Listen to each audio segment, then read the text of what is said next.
The year is 1775.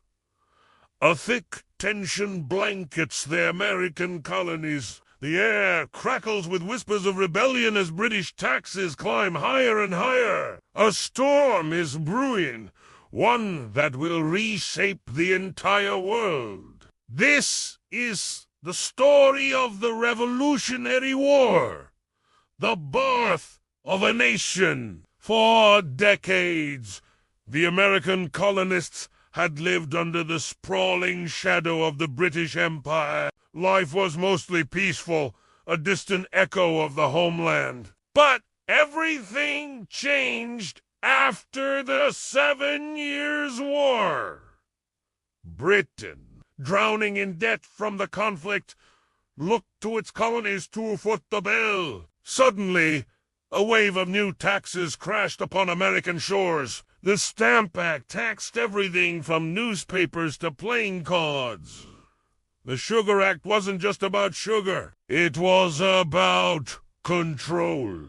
Then came the Tea Act, the final straw. For many, a powerful idea began to spread like wildfire. No taxation without representation. Colonists argued that if they had no voice in the British Parliament, then Parliament had no right to take their money. What started as frustration soon boiled over into outright fury. This anger reached its peak on a cold December night in 1773. A group of men, disguised as Native Americans, stormed the Boston harbor and dumped chests of British tea into the icy water. This act of defiance, known as the Boston Tea Party, was a clear message to the king. Britain's response was swift and harsh. They passed what the colonists called the Intolerable Acts, a series of punitive laws designed to crush the spirit of Musk. But instead of breaking them, it united them. Rebellion was no longer a possibility.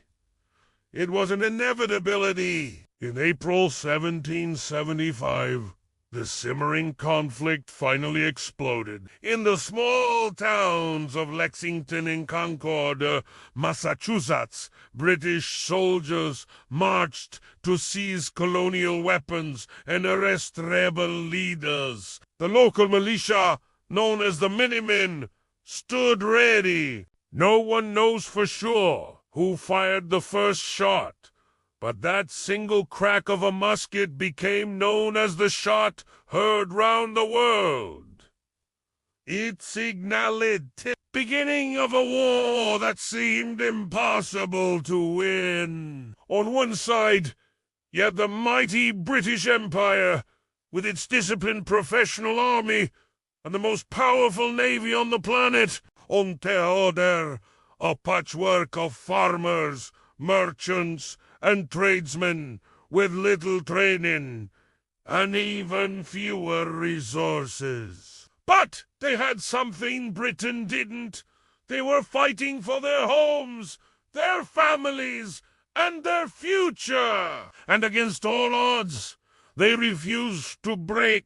As the war escalated, the colonies needed a leader. The Continental Congress, a body of delegates from the 13 colonies, made a monumental decision. They appointed a Virginia planter named George Washington as commander-in-chief of the new Continental Army. Washington wasn't a military genius in the traditional sense, but he was a man of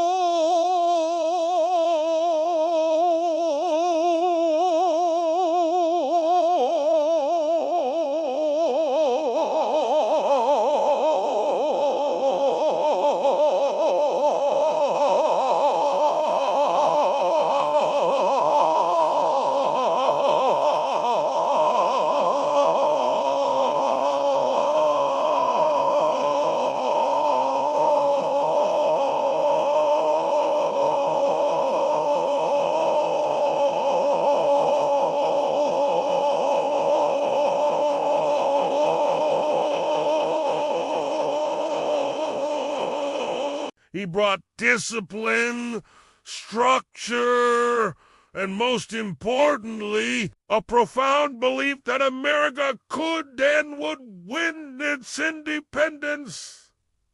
His leadership was tested time and time again. The army he commanded faced unimaginable hardships. They suffered through brutal winters, none more famous or more brutal than the one at Valley Forge. There, surrounded by snow and ice, his soldiers starved, froze, and died from disease. Many men deserted, their hope gone.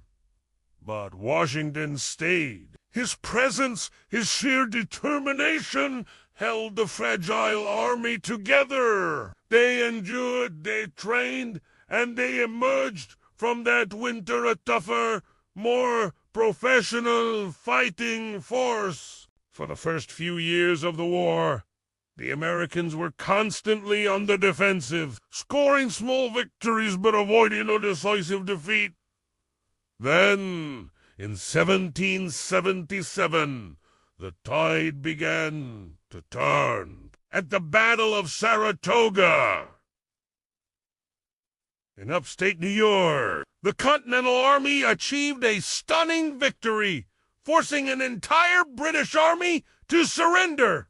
This wasn't just a military win, it was a political earthquake. The victory at Saratoga convinced France, Britain's old rival, that the American cause was not a lost one. The French decided to officially join the war on the American side. Suddenly, the game had changed. America now had the support of the French Navy, which could challenge British dominance at sea. They received crucial funding, weapons, and trained soldiers. The war for American independence became a global conflict, stretching Britain's resources thin with France, and later Spain and other lands.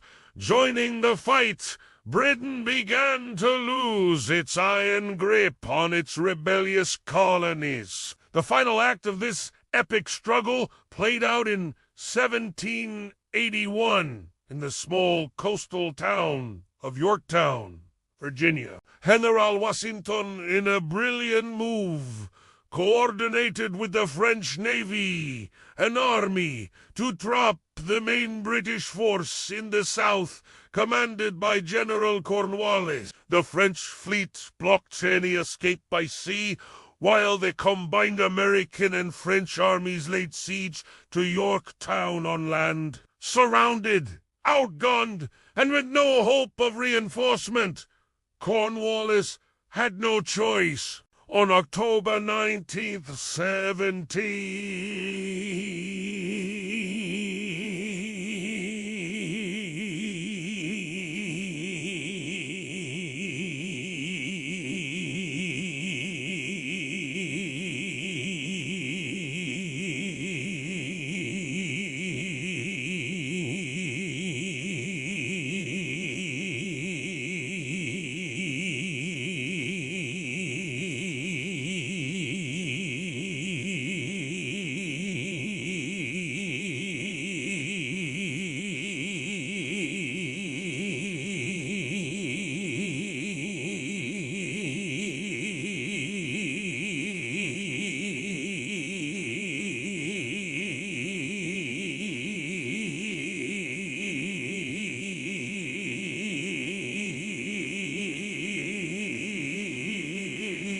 The fighting was effectively over. It took 2 more years of negotiation, but in 1783, the Treaty of Paris was signed. In that document, Great Britain officially recognized the United States of America as a free and independent nation. A new country was born, forged in the crucible of war.